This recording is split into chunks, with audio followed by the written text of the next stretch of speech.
सीमा की शादी राकेश से बड़े ही धूमधाम से हुई थी। वह शहर की पढ़ी लिखी समझदार लड़की थी, लेकिन जैसे ही वो ससुराल आई, उसकी ननद पूजा ने उसे अपनाने से इनकार कर दिया।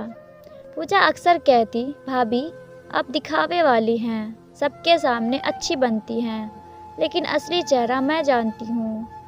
सीमा हर बार मुस्कुरा देती। उसे लगता था कि वक्त के साथ सब ठीक हो जाएगा, लेकिन पूजा के मन में एक बात खटक रही थी।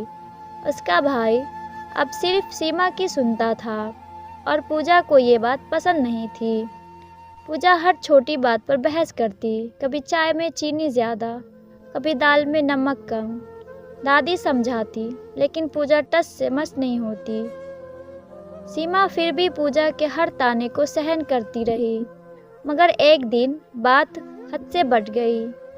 रात को सीमा ने पूजा को घर के पीछे के पुराने मंदिर के पास किसी से मिलते देखा। लड़का था अमित, साफ सुथरा मगर घबराया हुआ। सीमा चुपचाप लौट आई। अगले दिन उसने पूजा से पूछा, पूजा क्या तुम किसी से प्यार करती हो? पूजा चौंकी, फिर गुस्से में बोली, आपको इससे क्या मतलब? सीमा बोली, मैं भाभी जरूर हूँ, लेकिन एक औरत भी हूँ। प्यार छुपाने की चीज़ नहीं है पूजा।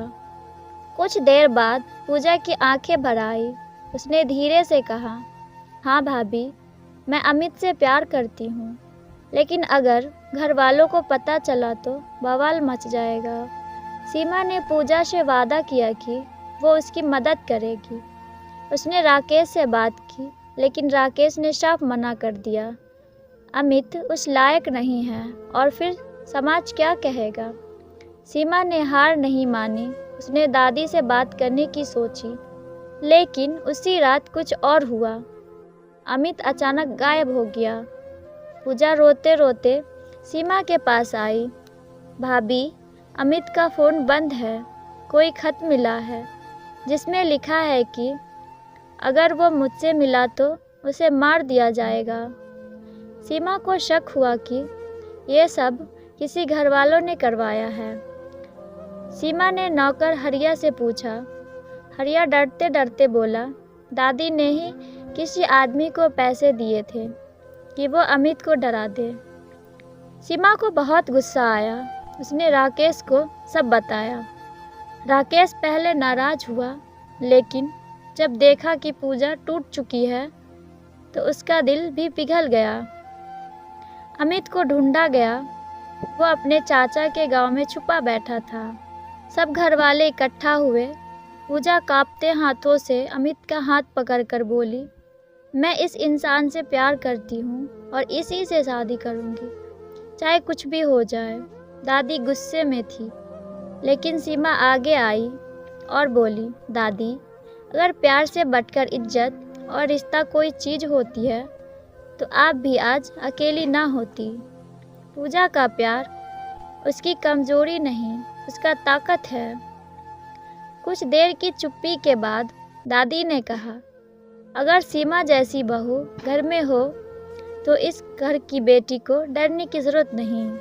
पूजा और अमित की शादी धूमधाम से हुई। शादी के दिन पूजा ने सबके सामने सीमा को गले लगाया और कहा, आज तक मैंने आपको भाभी समझा था, लेकिन आज से आप मेरी बहन हैं, मेरी सबसे बड़ी ताकत। सीमा की आंखें नम थी, लेकिन चेहरे पर सुकून था। अगर ये कहानी आपके दिल को छू गई हो, अगर कभी आपने भी किसी रिश्ते में तकरार और फिर प्यार महसूस किया हो तो इस वीडियो को लाइक ज़रूर कीजिएगा। नीचे कमेंट में लिखिएगा ऐसे और कहानियाँ चाहिए। और अगर आप चाहते हैं कि हर दिन ऐसे ही दिल को छू लेने वाली कहानियाँ सुनते रहें तो हमारे चैनल को सब्सक्राइब करके बेल आइकन को ज़रूर दबाएं। आपका एक लाइक हमें अगली कहानी लिखने की हिम्मत देती है।